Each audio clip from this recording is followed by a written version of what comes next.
আসসালামু আলাইকুম প্রিয় দর্শক, আজ 17 নভেম্বর, আগামীকাল 18 নভেম্বর। তো 18 নভেম্বরের কথা উল্লেখ করলাম কেন, এই দিনটা নিয়ে কেন আলোচনা হতে পারে সেই বিষয়টি আপনাদের আজকে আমি বলবো। 18 নভেম্বর হচ্ছে সেই দিন, যে দিনটার মধ্যে শেখ হাসিনা সহ 45 জনকে আন্তর্জাতিক অপরাধ ট্রাইব্যুনাল তাদের বিরুদ্ধে যে গ্রেপ্তারি পরোয়ানা জারি করেছিল, সেই জারি করে সরকারের কাছে এবং সংশ্লিষ্ট বিভাগগুলির কাছে বলা হয়েছিল যে এই দিনে 18 তারিখের মধ্যে, 18 নভেম্বরের মধ্যে আদালতে হাজির করতে হবে, মানে ট্রাইব্যুনালের সামনে হাজির করতে হবে। কারণ তাদের বিরুদ্ধে মামলা আছে, তাদের বিরুদ্ধে অভিযোগ আছে, সেই অভিযোগগুলো বিচার হয়তো শুরু হবে। এই জন্য তাদেরকে এই আদালতের সামনে হাজির করতে বলা হয়েছিল, যেন তারা নিজেরা বুঝতে পারে তাদের বিরুদ্ধে কী অভিযোগ এবং কোন অভিযোগের কী জবাব তারা দেবে। এগুলোর জন্য আদালত তো গ্রেপ্তারি পরোয়ানা জারি করেছে, আদালত তো তাদের হাজির করতে বলেছে, কিন্তু যাদেরকে বলেছে তারা কি ব্যবস্থা নিয়েছে? তারা কি শেখ হাসিনাকে হাজির করতে পারবে 18 তারিখের মধ্যে? মানে আজকে দিনটা শেষ হওয়ার পরেই পারবে যে না, এটা তো আপনিও বুঝেন আমিও বুঝি। কেন পারবে না? তারও চেয়ে বড় প্রশ্ন, তারা কি শেখ হাসিনাকে আন্তর্জাতিক অপরাধ ট্রাইব্যুনালের সামনে 18 নভেম্বরের মধ্যে হাজির করার জন্য প্রাণান্তকর কোনো চেষ্টা করেছে? সে ধরনের কোনো চেষ্টা কি আপনারা দেখেছেন? আসেন ওনাদের চেষ্টাগুলি আমরা একটু বোঝার চেষ্টা করি। তার আগে গতকালের একটা ঘটনা বলি। সেই ঘটনাটা হলো, গতকালে ঢাকার একটা 5 স্টার হোটেলে একটা আলোচনা সভা হচ্ছিল। ভারত এবং বাংলাদেশের অনেক লোকজন সেখানে উপস্থিত ছিলেন। আসলে ভারত বাংলাদেশের যে রিলেশনস, মানে সম্পর্ক, এই সম্পর্কটা নিয়ে আলোচনার জন্যই এই অনুষ্ঠানটার আয়োজন করেছিল CGS, centre for governance studies, এরা আয়োজন করেছিল। এটার অনুষ্ঠানটার শিরোনাম ছিল bridging divides, navigating the complexities of India Bangladesh relations. মানে মোদ্দা কথায় বাংলাদেশ ভারতের সম্পর্কের ক্ষেত্রে যে জটিলতাগুলো আছে সেগুলো কীভাবে নিরসন করা যায় এই নিয়ে আলোচনা। ভারতের কিছু এক্সপার্ট ছিল, বাংলাদেশের কিছু এক্সপার্ট ছিল, নানা প্রসঙ্গ নিয়ে বিভিন্নভাবে তারা আলোচনা করেছে। এই আলোচনার এক পর্যায়ে বাংলাদেশের একজন বক্তার পক্ষ থেকে একটা প্রশ্ন উঠানো হয়েছিল যে শেখ হাসিনাকে ভারত ফেরত দেবে কিনা, অথবা শেখ হাসিনাকে ভারত কিভাবে আশ্রয় দিয়ে রেখেছে, এটি প্রশ্ন, যে কবে ফেরত পাবো আমরা তাকে, ভারত ফেরত দেবে কিনা। এই প্রশ্নের এক কথায় একটা জবাব দিয়েছে ভারতীয় বিশেষজ্ঞরা, এক্সপার্ট বলেছে যে বন্দি বিনিময় চুক্তির আওতায় বাংলাদেশ যে কোনো সময় শেখ হাসিনাকে ফেরত চাইতে পারে, কিন্তু বাংলাদেশ কি সেটা চেয়েছে? এখনো চায়নি। এখন যদি আপনি চান, তারপরে না এটা নিয়ে আলোচনা হবে। আপনি একজনের কাছে কিছু একটা জিনিস চাচ্ছেন, সে দেবে কি দেবে না, আলোচনাটা কখন উঠবে? যখন আপনি চাইবেন। তারপরে আপনারা কি চেয়েছেন? আমাদের এই সরকার কি এখনো পর্যন্ত ভারতের কাছে শেখ হাসিনাকে ফেরত চেয়েছে? এই যে ভারতের বিশেষজ্ঞ যে উত্তরটা দিল, এই উত্তরগুলো জবাব কি আমাদেরকে দিতে পেরেছে? পারেনি। এই কারণে আমাদের সরকার তো এখনো পর্যন্ত ভারতের কাছে বলেইনি যে শেখ হাসিনাকে আপনারা ফেরত দেন। দেখুন, বন্দি প্রত্যর্পণ একটা চুক্তি আমাদের সঙ্গে ভারতের হয়েছে 2013 সালে। সেই চুক্তিটা আবার রিভাইজ হয়েছে, নতুন করে আরও কিছু চেঞ্জ করে আরও শক্তিশালী করা হয়েছে 2016 সালে। চুক্তিটা এমন যে আমাদের কোনো অপরাধী যদি ভারতে থাকে, তাকে যদি বিচারের প্রয়োজনে আমাদের দরকার হয়, অথবা তাকে যদি কোনো সাজা দেওয়া হয়, সেই সাজা তার উপরে প্রয়োগ করার জন্য যদি তাকে আমাদের দরকার হয়, তাহলে আমরা ভারতের কাছে চাইতে পারবো যে তাকে আমাদের কাছে ফেরত দাও। একই জিনিস ভারতও পারবে। আমরা কিন্তু এভাবে ভারত থেকে অনেক লোককে দেশে নিয়ে এসেছি, এনে বিচারের আওতায় রেখেছি। আপনাদের মনে আছে নারায়ণগঞ্জের 7 মার্ডার কেস, ওখানে কমিশনার নূর হোসেন ছিল, তাকে কিন্তু আমরা ভারত থেকে এভাবেই নিয়ে এসেছি। আমাদের এখান থেকে উলফার লিডারদেরকে ভারত এভাবে নিয়ে গেছে। কিন্তু কাজে এই চুক্তিটা আমাদের দুই দেশের মধ্যে আছে, চুক্তিটা এখনো বলবৎ আছে।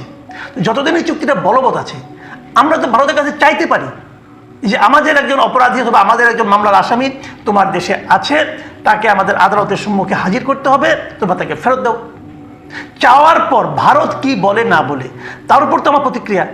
কিন্তু আমার সরকার এখন পর্যন্ত সেরকম কিছু চাচ্ছে না। কেন? সরকার একটা কাজ করছে। সরকার মানে কি, এই ট্রাইব্যুনালের যিনি চিফ প্রসিকিউটর, উনি বলেছেন যে আমরা শেখ হাসিনাকে আনার জন্য ইন্টারপোলকে জানিয়েছি, এবং ইন্টারপোলকে বলেছি তাদের যে রেড কর্নার নোটিশ আছে সেখানে যেন শেখ হাসিনার জন্য তারা একটা নোটিশ জারি করে, রেড অ্যালার্ট যেটাকে বলি আমরা, রেড অ্যালার্ট জারি করতে বলেছি আমরা। আচ্ছা, এখন আমরা একটু বোঝার চেষ্টা করি ইন্টারপোলের রেড অ্যালার্ট জিনিসটা কি। এটার মাধ্যমে কি শেখ হাসিনাকে আমরা আনতে পারবো দেশে? রেড অ্যালার্টটাকে শোনার ভাই, একটা আন্তর্জাতিক ইন্টারপোল যেটা আছে, ইন্টারপোলের আন্তর্জাতিক সংস্থা, তাদেরকে আমরা জানাবো যে এই লোকটাকে আছে, আপনাদের একটা ওয়েবসাইট আছে, ওয়েবসাইটের মধ্যে এটা বলা হয় রেড কর্নার নোটিশ জারি করা আর কি, সেখানে এই নামটা আপনারা ঢুকান। দেখেন ইন্টারপোলের কাছে সারা দুনিয়া এখন পর্যন্ত কতজন লোকের নামে রেড অ্যালার্ট জারি করার কথা বলা হয়েছে আপনারা ধারণা করতে পারেন? 666 জনের নামে সারা দুনিয়ায় রেড অ্যালার্ট জারি করা হয়েছে ইন্টারপোলের, তারা এটা প্রকাশ করেছে। তার মধ্যে ভারতেরই আছে 209 জন, আর আমাদের বাংলাদেশের আছে এখন পর্যন্ত 64 জন। এই 64 জনের মধ্যে একজন মৃত্যুদণ্ডপ্রাপ্ত আসামিও আছে, তাকে এই ট্রাইব্যুনালে মৃত্যুদণ্ড দিয়েছিল 71 মানবতা বিরোধী অপরাধের দায়ে। তাকে আমরা আনতে পেরেছি? এখনো কিন্তু পারিনি। আচ্ছা ঠিক আছে, আসলে রেড অ্যালার্ট জিনিসটা কি সেটা আরেকটু বলি।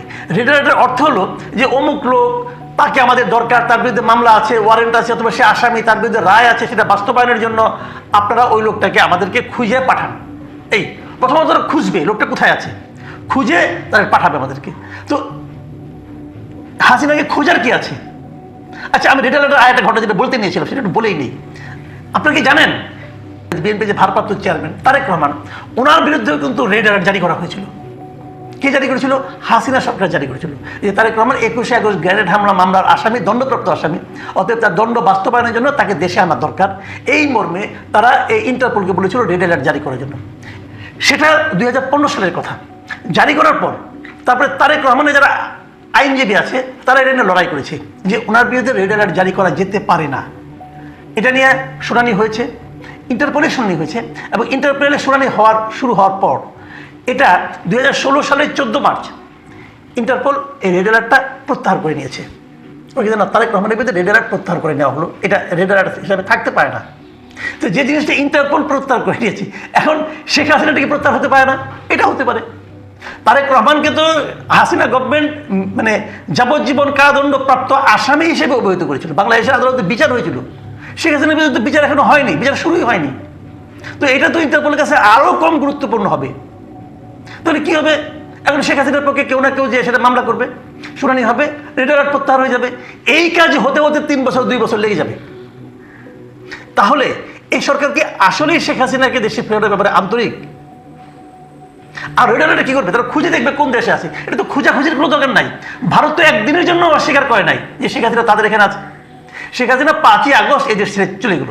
6ই আগস্ট মানে পরের দিন ভারতের পররাষ্ট্রমন্ত্রী এস জয়শঙ্কর উনি ভারতের লোকসভায় এবং রাজ্যসভায় উভয় সভায় বিবৃতি দিয়ে জানালেন যে স্বল্পকালীন একটা নোটিশে শেখ হাসিনা ভারতে এসেছে। তারপর শেখ হাসিনা যে ভারতে আছে এটা তো ভারত সরকার অফিসিয়ালি বাংলাদেশকেও জানিয়েছে। তাহলে তিনি কোথায় আছেন এটা খোঁজার জন্য ইন্টারপোলের শরণাপন্ন হওয়ার কি যুক্তি আছে ভাই? ভারতকে বললেই হয় আমার একটা লোক তোমার কাছে আছে, তার বিরুদ্ধে মামলা হয়েছে, তাকে আমাদের দরকার, বন্দি প্রত্যর্পণ চুক্তির আওতায় আমরা তাকে ফেরত চাই। বলে দেখেন আপনি, বিষয়টা আপনাদের একটু উদাহরণ দিয়ে বুঝাই। ধরা যাক আপনার একটা জিনিস আপনার বাড়ির পশ্চিমের ঘরে রয়েছে, আপনি জানেন, আপনি তারপরে বিদেশি একজন লোককে এনে অথবা আরও গুরুত্বপূর্ণ একজন লোককে দায়িত্ব দিলেন, দিয়ে বললেন যে ভাই দেখেন তো জিনিসটা কোথায় হারিয়ে গেল। উনি কি করবেন? উনি সবগুলি ঘরের লোক পাঠাবেন যে তোমরা দেখো, খুঁজে দেখো। তো আপনি উত্তর দক্ষিণ পূর্ব সমস্ত ঘরে খুঁজে এক সময় যে পশ্চিমের ঘরে উনি জানতে পারবেন। জানতে পারলে কেউ আনতে পারবেন? কোনো ওই ঘরে একজন মালিক আছে, সে তো বলবে আমার ঘর থেকে জিনিস আমি নিতে দেবো না। তখন সে কি করবে? সে খুঁজে বের করলো, আনতে কি পারবে? আনতে হলে তো ওই ঘরের মালিককে বলতে হবে আপনার ঘরে আমার জিনিসটা আছে, দিয়ে দেন। তাহলে আপনারা কেন একজন ইন্টারপোলকে এনে নিয়োগ করছেন যেটা আপনি জানেন কোথায় আছে? ওখানে বললেই তো হয় ভাই হাসিনাকে দিয়ে দেন, এই মহিলা এতগুলি খুনের আসামি, তাকে আমরা বিচার করতে চাই। তো তাকে না বলে এদিক ওদিক ছোটাছুটি কেন করছেন? এই নাটকটা কেন করছে এই সরকার? আমি বুঝি না, আমার কাছে এটা ক্লিয়ার না। আমার একটা জিনিস মনে হয় এটা এমনও হতে পারে। এমনটা কি হতে পারে? ওনারা বোধহয় আসলে হাসিনাকে আনতেই চান না। ওনারা মানুষকে বোঝাচ্ছেন যে আমরা আনার চেষ্টা করছি, আনতে তো একটু সময় লাগবে। দেখেন না ইন্টারপোলে রেড অ্যালার্ট জারি করতে বলেছি, যেটার ফল হবে একটা অশ্বডিম্ব, ঘোড়ার ডিম, কোনো ফল আসবে না এখান থেকে। এটা আমার চেয়ে ওনারা আরো ভালো জানেন, সবাই জানে, এটার মধ্যে নতুন কিছু নাই। ইন্টারপোলের ওয়েবসাইটে গেলে আপনিও তার রেড অ্যালার্ট দেখতে পারবেন। তাহলে কেন এই নাটকের কি প্রয়োজন? প্রিয় দর্শক, আমরা শেখ হাসিনাকে ফেরত চাই, তাকে বিচারের মুখোমুখি করতে চাই। সে যা যা অপরাধ করেছে প্রত্যেকটা অপরাধের বিচার করতে হবে। আমরা শেখ হাসিনাকে ফেরত আনা নিয়ে নাটক চাই না। সরকারকে অনুরোধ করছি প্লিজ নাটক করবেন না, এই দেশের মানুষকে মূর্খ মনে করবেন না। তারা বোঝে কোনটা নাটক আর কোনটা প্রকৃতভাবেই একটা আন্তরিক প্রচেষ্টা। প্রিয় দর্শক, এখন এই পর্যন্তই। আল্লাহ হাফিজ।